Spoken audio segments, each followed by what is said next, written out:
Si Jesus nasayod na dili na siya magdugay din his kalibutan, mo nang sige gyud siya train sa iyang mga pinili nga mga tinun-an, ang mga apostoles o kato mga disipulo niya. Unya gipaambit niya ang gahom. Mao ni ang nakanindot ni Kristo isip leader, kay dili ra ang sugo mao iyang gipaambit ngadto sa iyang mga sumusunod.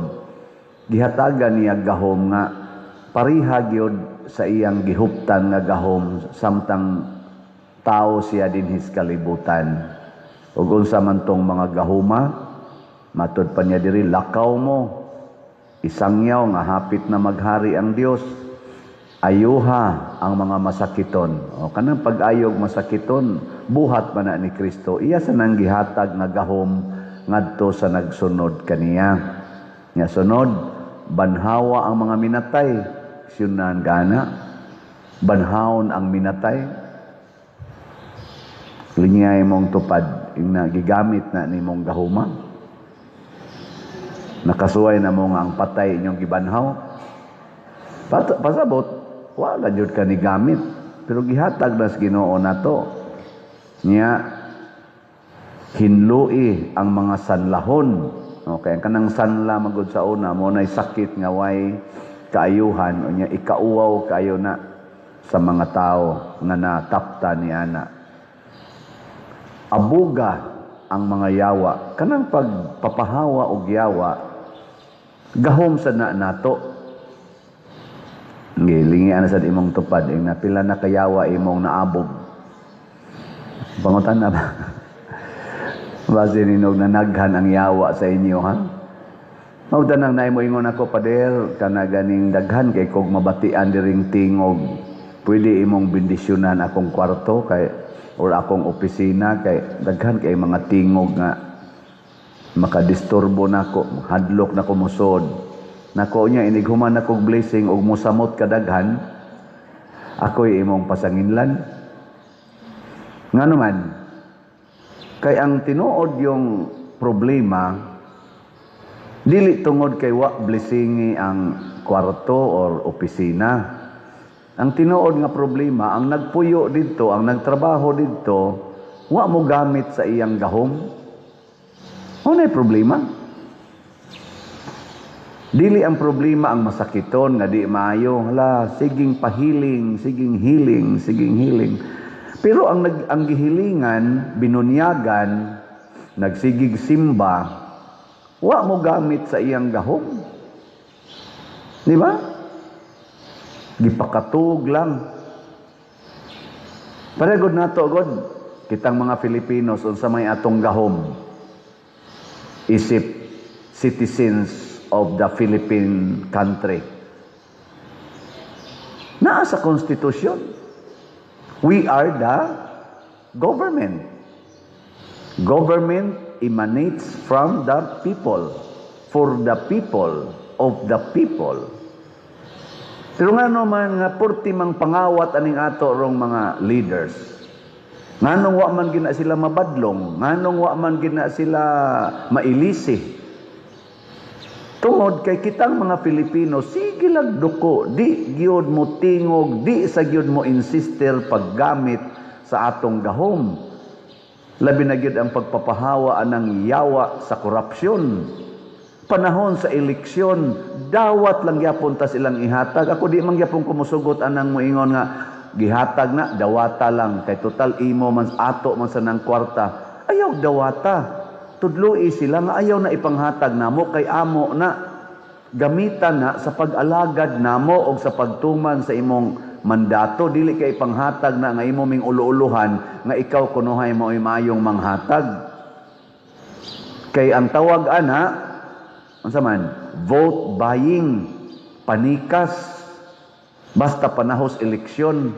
Kanang way eleksyon, paghimog mga proyekto, sige raman sa panghatag, mao bago nay gisugo nato anang mga executive, apil ng legislative, manghatag man sad sila maayo na, perting dagko ang budget karon ay. 2026, 6 point, pila na sana? Basta murag 6.6 ba to o 5 ba to? Ang atong budget na sa trillion. Nya ang ato kunong income na aras mga 4 trillion. So pasabot, utango na sad ang around 1.5, 1.6 trillion. Nya kurakoto na sad ang labing minus 1 trillion. Nganong wa man na sila mabadlong kay wa na to gamita ang atong gahom diha sa konstitusyon. Kita ang mga tao mautay gamhanan, kitay gailik ana nila. Magpadara man sa taan ang ilang hatag-hatag. Nganong magpailad pamanta kay wa ta mo gamit sa atong gahom. Mo na bitaw inigrally na to, labi na magrally, nya dako nga rally, tawa di ba mga ratol ng ato mga government officials magkabuang og pang-hire og mga pulis, sala thousands mga pulis in town, luoy kayo pabantayon anang karsada. Nganong nag-hire mo mga pulis, mga executive nga kanang garali diha imo man ang employer imo man ang amo. Kalisod sa dana ang amo mo duol ngadto sa iyang sulugoon, ang sulugoon gapaback up og pulis. Unsaon man niya, iyang hinginlan, iyang babagan ang iyang amo. Tanawa unsa kabuang ang ilang gibuhat, ang amo nila ilang ipadakop sa pulis. Unyag musulti ang ilang amo nga wa ko kauyon nimo kay kawatan kay ka, ilang ipadakop. Ngano man kay nagrambol na ang atong paggamit sa gahom. Ang ato na noong gitan-aw nga gamhanan, ang ato nang sulugoon nga nagalingkod sa gobyerno nga atong gielek o gi-appoint. Kanang mga nag-appoint, nahimo na silang gamhanan og ni-appoint tungod kay ato silang gitagaan og gahom pinaagis eleksyon. Ang ila untang i-appoint kanang mo represent sa panginahanglan sa mga tao. Kaso lang, tungod sa atong wa paggamit sa gahom, ang yawan-o nilang tumong sa atong giilek, mao na hinoy ni patigbabaw. Parihasad sa yawa, dinis atong kalibutan, nganong kusog kayo ang yawa karon? Corruption, kanini ang mga sexual nga mga yawa, kanang lust, kaning sugal, kaning drugas. Nganong kusog bang kay na siya karon? Tungod kay kitang mga gitagaag gahom sa Ginoo, wa ni practice. Inig-ingon kolore inyong buhok, kolor sa dayon. Inig-ingon kiskisi inyong kilay, kiskis sa dayon. Inig-ingon inom og pills, inom sa dayon. Inig-ingon nga palaygit, laygit sa dayon. Inig-ingon abortion, abortion sa dayon. Inig-ingon puyo-puyo, puyo-puyo sa dayon. Inig-ingon same-sex union, same-sex union dayon. Wag gyud gi-check. Wag gyud gi-check. Nauyon pa ba ni sa kabubuton sa Ginoo? I-check na to. Muna diri sa atong unang pagbasa, niingon ang Ginoo diri, nag-ingon ang Ginoo ang balaang Dios sa Israel. Matuod gayud kini o mga tao nga nagpuyo sa Jerusalem. Ang Jerusalem mao ni nagrepresent sa nasod sa Ginoo or siyudad sa Ginoo. Dili na gayud kamo maghilak. Kanindot es planos Ginoo no? Di na ta maghilak. Ilingi ay mong tupad. Inakarong tuiga, wa jud kakahilak. Ug wa kakahilak karong tuiga, congratulations. Pasabot na kay Ginoo. Ana. Wa mo kahilak ako. Kahilak kong kausa. Wa ko'y Ginoo. Ang nakanindot dire, niingon manggod siya, ningon siya diri, ang bisag ang Ginoo naghatag kaninyo sa pan sa kaguol og sa tubig sa kasakit, apan dili na magtago pag-usab ang inyong magtutudlo, kundili inyo hinuon siyang hikitan, kung motipas ka sa tuo o sa wala, hibatian mo ang iyang tingog diha sa imong luyo, nga moingon, di ara ang dalan, subaya kini. Pasabot nako ba? Ang Ginoo pinaagi sa Holy Spirit, gasigi gina siya tudlo nato unsay atong subayon. Og kamao lang tang maminaw sa Ginoo ang atong gahom nga iyang gihatag mulihok, kay tudluan man ta niya unsaon paggamit. Nya kun ato na siyang sundon, matod pa dire munindot lang atong kinabuhi. Ang mga binhi nga atong gitanom mamunga gyud, nya mulambo gyud. Unya iya pag yung pamatyon ang atong mga kaaway. So di na lang ta mangaway, ipapatay na lang nas Ginoo. No. Wa man siya maingong pangaway kamo. Ningon ra siya, sunda ko ninyo, ako lay patay anang inyong kaaway. Vengeance is mine. Mo na gisultis Ginoo. Forgiveness is yours. Vengeance is mine. Karon ay naglalis diha sa kanang bag-ong nahuman nga taytayan sa Davao, unsa nang taytayana, sikat man aron social media. Nindot sad nga taytayan moro sa atong Sisilix dinhi ba. Kay ningadto ang atong presidente kuyog sa iyang pipila ka kuan sa DPWH, kay ilang gi-declare nga mao na ni ang ikaupat nga legacy project sa administrasyon ni Bongbong Marcos. Unya kay ang mga taga Davao kay bao man sila nga kinsay gasugod ana. Mayor pa man di ay si VP Sara ana. Unya ang nangitag funding mao si former President Rodrigo Duterte. Mga 1.5 billion ang gihatag sa China, Republic of China, para ana wa gi gasto bisan gamay ang Pilipinas, murag regalo na sa Republic of China ngadto ni President Rodrigo Duterte para sa gikinahanglan sa ilang syudad sa Davao, diin si BP Sara mao'y mayor. Nya karon pa siya nahuman, gasugod na 2018 kay ang papers tanan, ang pagtrabaho karon pa nahuman. Nya giangkon sad ni kuno kamo nalay check ana og hain nila gasultig sakto, kay matod pa ni President Bongbong Marcos sa iyang declaration 2022 na gipasugdan. Iyag yung administrasyon nya karong 2025 nahuman. Pero naasay video nga gipakita nga nag-announce si BP Sara katong mayor pa siya, iyang naong bata pa kaayo, 2018 ningon siya magpasalamat ta sa Republic of China kay niya natay grant nga 1.5 billion para itukod bag-o na sad nasa tay bag-ong taytayan unya ug ato na ning ma-implement. Karon kinsa may nagkuan nila ana nagsultis tinuod.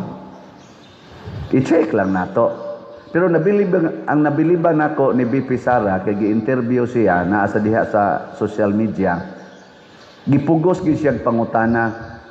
Unsa may imong comment nga giangkon man ni President Bongbong Marcos nga sa iya ning administrasyon ang maong project.